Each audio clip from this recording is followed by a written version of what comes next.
Good morning and welcome to the Core Connection. I'm Mira Rubin here with you on Enlightened World Network. And today's topic is rising tides, talking about the expanding consciousness on the planet, just to be looking on the bright side and seeing the hopeful signs and calling them forward for ourselves. So before we get started, let's take a minute or two to get present, and let's take a deep breath in through your nose and hold it. And imagine clear, crisp oxygen just flooding your lungs and flowing into your bloodstream, nourishing all your cells and your organs, and bringing vital life energy throughout your body and being. And as you exhale, exhale any tension, any stress, any negativity or fatigue. And now another deep breath in through your nose and hold it. And this time, imagine sparkling bright light, electrifying and energizing and illuminating all your molecules and electrons, lighting your cells up from the inside out and glowing out into the world. And as you exhale, exhale any remaining fatigue or tension or stress, negativity. And now let's just gently press our palms together, really softly rub your fingers against your palms to feel how delicious that is, the sensation of your nerve endings touching and stimulating one another, and bring yourselves present right here, right now. Welcome, welcome, welcome. Good morning, Rosalind. Happy Friday to you too. I don't know about for you, but the weeks just seem to keep flying by. I don't know where the time goes. It's just amazing. Good morning, Tammy. Welcome, welcome. Great to have you here. Happy Friday. So, another week, and today I thought it would be great to be looking at how we're seeing more and more awakening in the world.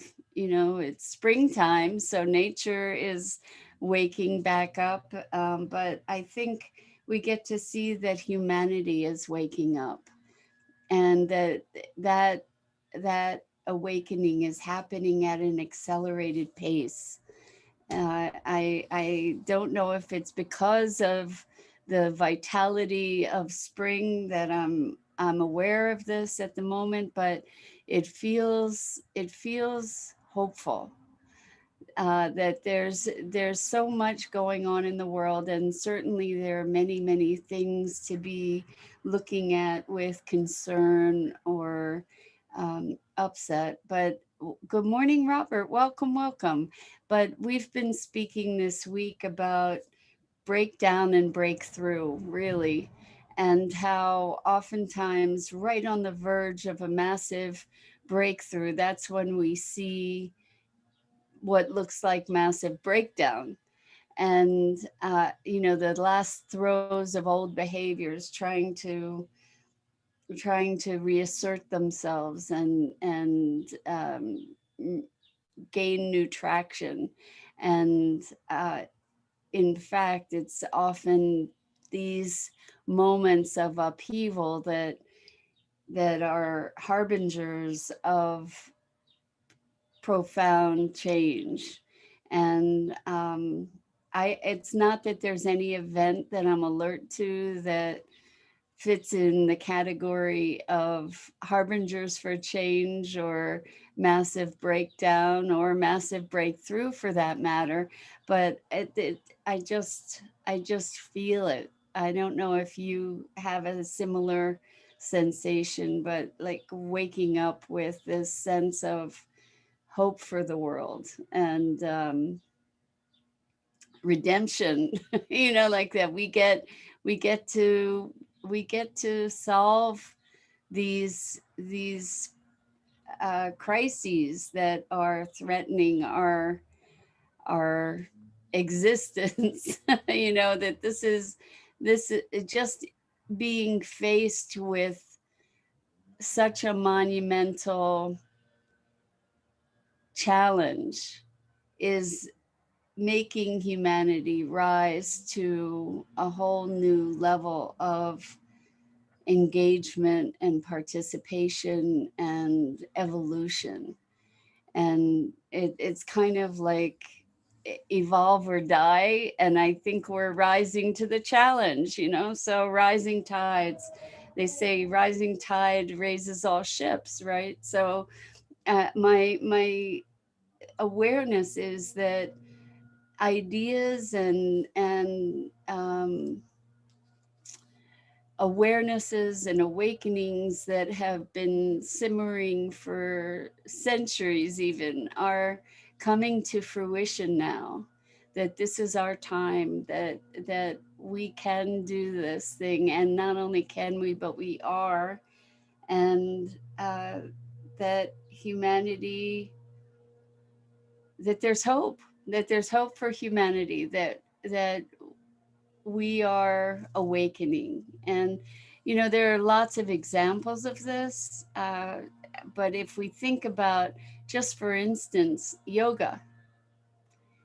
Years ago, yoga was something that was super foreign and strange, and now yoga is very much mainstream, maybe not in its purest form, but people are familiar with yoga. People practice yoga. People are practicing mindfulness. Mindfulness is being introduced into corporate cultures. Um, Vegetarianism.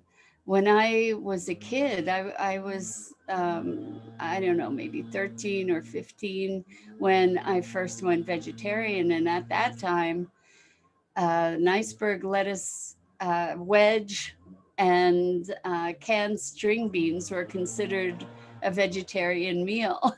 Like you couldn't get a vegetarian meal anywhere.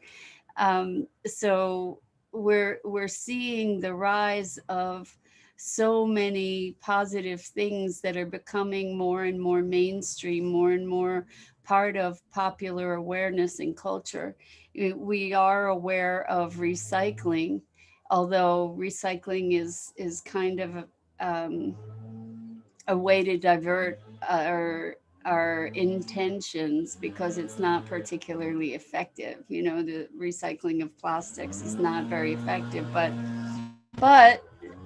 at least the awareness that we have an impact on the environment is something that has been received by so many people, and people are aware that we get to make some radical changes in order to preserve our ability to live on this planet. So there are other hopeful signs. I mean, just the kinds of things that people engage in conversation. So, transformation is a mainstream word now, and evolution and waking up and conscious business and social entrepreneurship and social justice, and these are common conversations. And there's so many indications uh, that we have a good shot at this, at making things better, that there's more, that there's a growing awareness. We see more documentaries on the planet being produced all the time, and on our impact, and on our farming practices. And there are many, many hopeful things. So I'm wondering for yourself, what kinds of indicators do you recognize in the world right now that are positive, that are calling you forward, that are a source of hope and invigoration and enthusiasm for the future for you? So what kinds of experiences or awarenesses or um, shifts have you recognized? Last night, every Thursday night, we have a movie night for sustainability now, and last night we had the privilege of having an icon, Hazel Henderson, join us. She's a futurist and an environmentalist, and uh, it was really interesting. We were talking about sustainable investment, green type investments, and she brought up in the interview, she brought up what is it called? Impossible foods and um, impossible burgers. Hello, Duncan. Welcome, welcome. Yama from down under to you, beautiful soul, and everyone else. Great to have you here, Duncan. Um, and Maggie, you're getting lots of love. So, so last night we were talking about impossible burgers and Beyond Meat, and how at that time when we did the interview, I believe that it might have been Burger King that was introducing this Beyond Meat or Impossible Burger, and that shift of paradigm where a strictly meat based business was introducing meat alternatives that were plant based. That was unimaginable when I was growing up. But even not that many years ago, it was kind of unfathomable. And now, pretty much anywhere you go, you can get vegan options. And so there's something. Welcome, welcome, Sophia. I don't remember seeing your name here. It's great to see you. Have you join us? Thank you. We're talking about rising tides, and rising tides not in terms of climate change, but in terms of, I guess, a mental climate change, a change of the awareness and awakening of humanity. There's so much more talk of unity and oneness and global family. I don't think it's just because of what I'm tuned into. I mean, there's a lot of negative that we could tune into. There's no question about that. And the thing is that there's equally, if not more positive, at least in my vantage point. And that's where I choose to put my attention.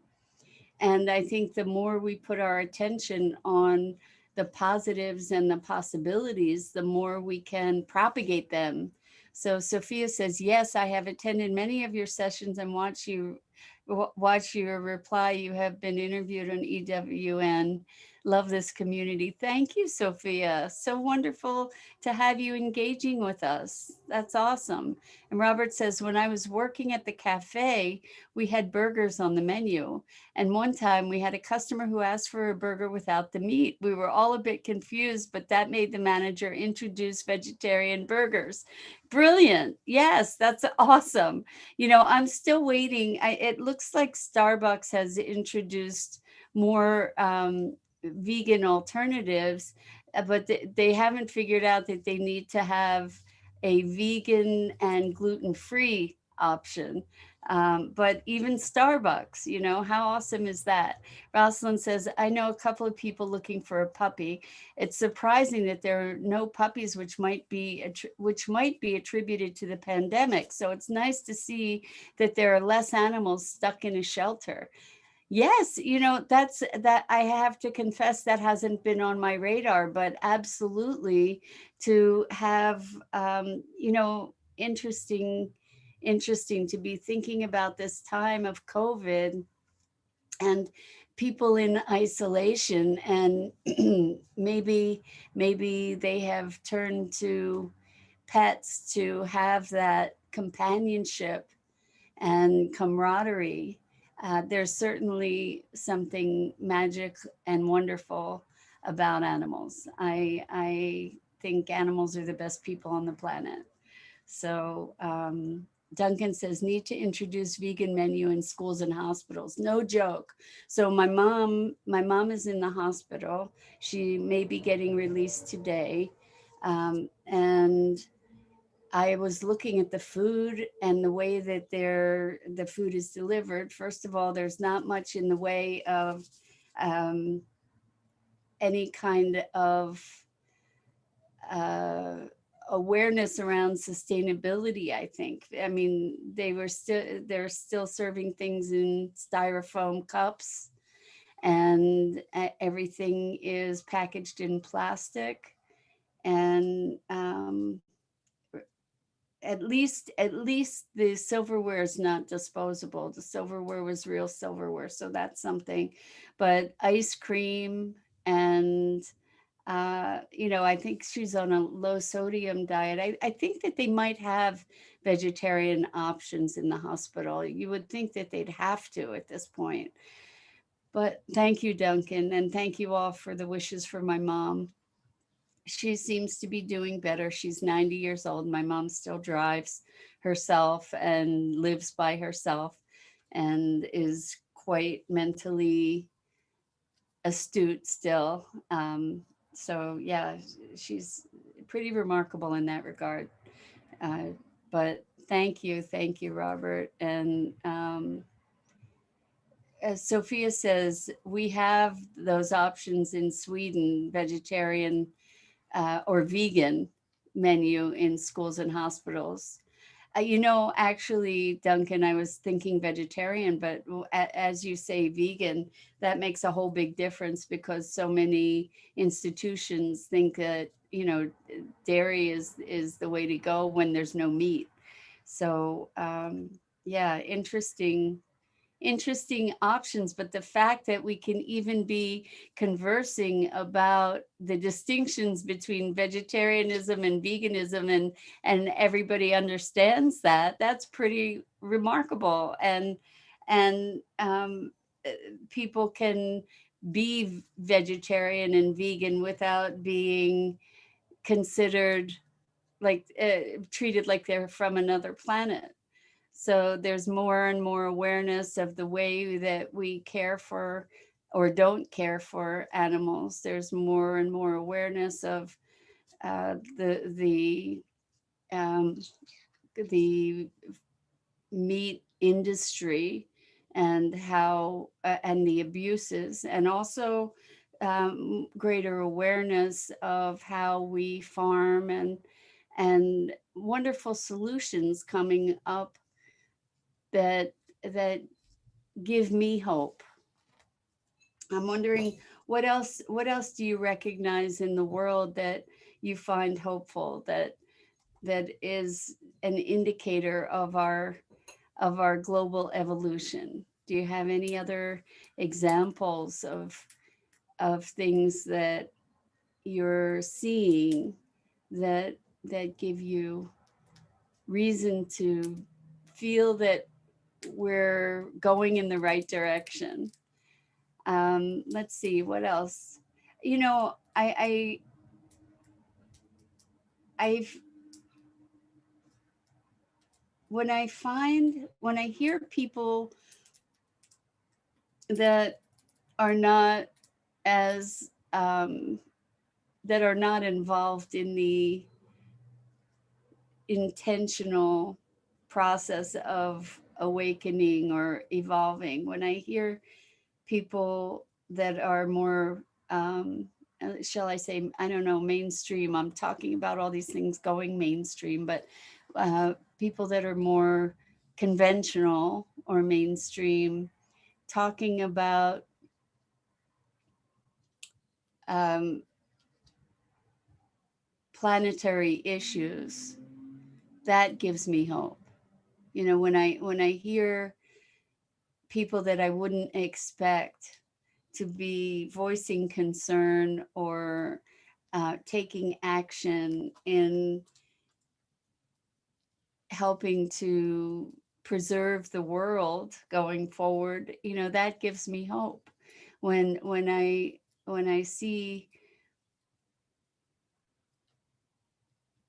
I'm trying to think of a specific instance, but at the moment I'm not coming up with something specific. But what other kinds of things do you see happening in the world that helps you to feel more hopeful about where we're headed? What kinds of things are you? I look, because of sustainability now, I look for all kinds of solutions, and this is not a new solution, but it was something that came back across my desk. It was really, really cool. This, I believe his name is Robert Nocera, and he's got a lab at Harvard, and they developed a photosynthesis based solar energy. So I think they called it the bionic leaf. And they harnessed the power of photosynthesis to create sort of a solar cell that could generate electricity. And when I recognize that there is uh, that we're working in collaboration with nature. That when we recognize that we're moving um,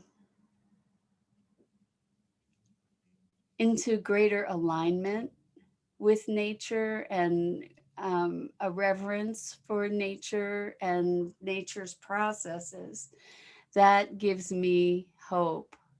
Robert says the bionic leaf sounds amazing. I agree. I agree. I'm trying to track this guy down.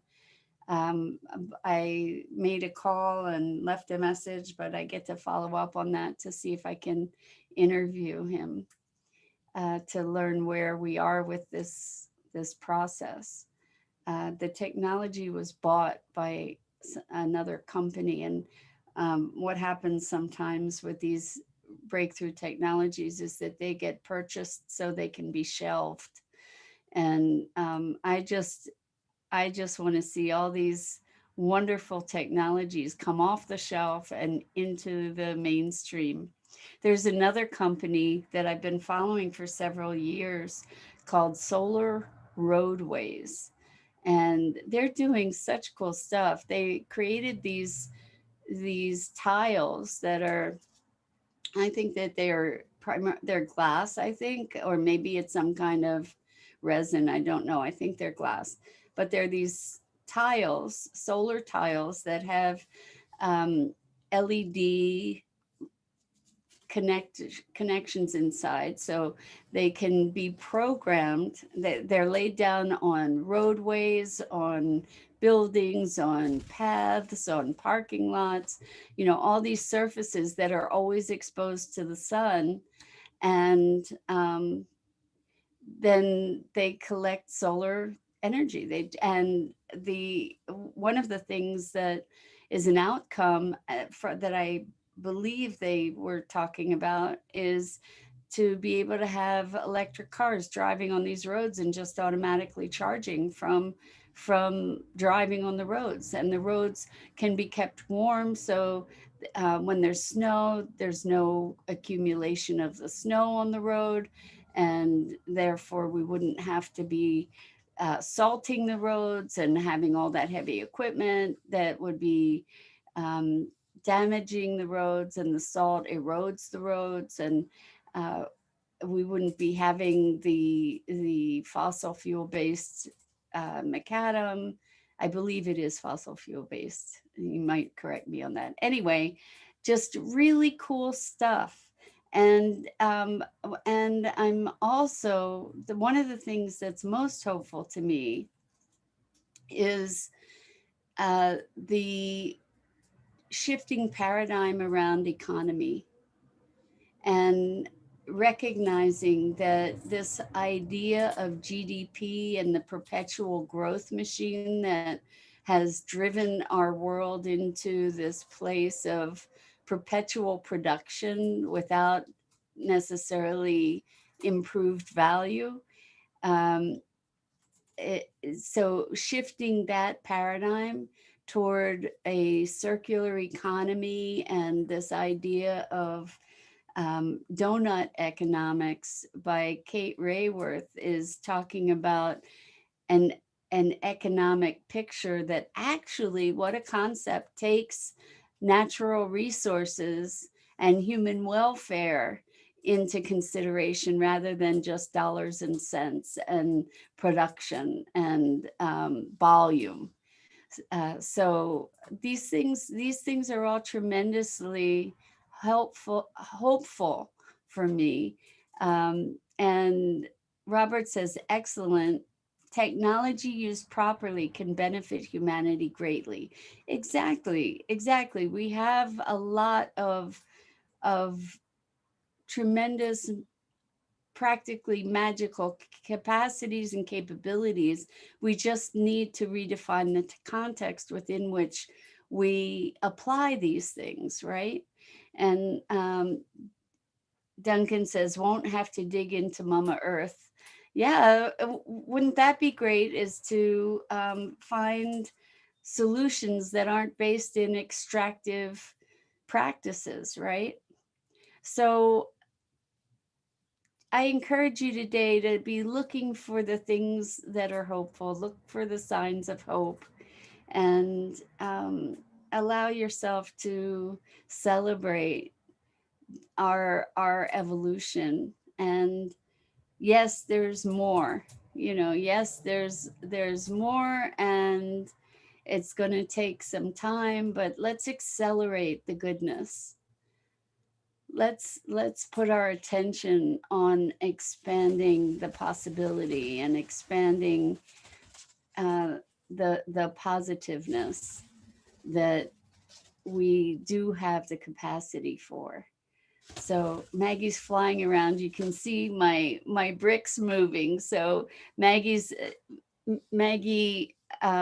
was making loops in the room and creating some breeze. So I don't know if you thought that the bricks were real, but they're not. It's a backdrop. And Maggie and also my cat, Jewel, have exposed that from time to time. So uh, even if we see the signs of devastation on the planet, maybe things aren't always as they seem. Maybe the we're just seeing the throes of old, outmoded ways of thinking and being falling away, and just not going gracefully, but going. Duncan says, "Thank you. Yes, we are hopeful of a beautiful new earth. May we all live in love, peace, and harmony." And Robert says, "Moving wall, magic." Exactly. We can make magic. And we do on a daily basis. So let's go into our weekends making magic and seeing magic, and appreciating it and propagating it. So I think that's it for today. It's Friday. I wish you a wonderful weekend. I'm Mira Rubin. This is the Core Connection, and Maggie and I go live each weekday morning at 9 a.m. Eastern. And as always, I so appreciate you and this time that we get to spend together. So thank you, thank you, thank you. Please check out the other wonderful programming on Enlightened World Network, and have an amazing, magical weekend.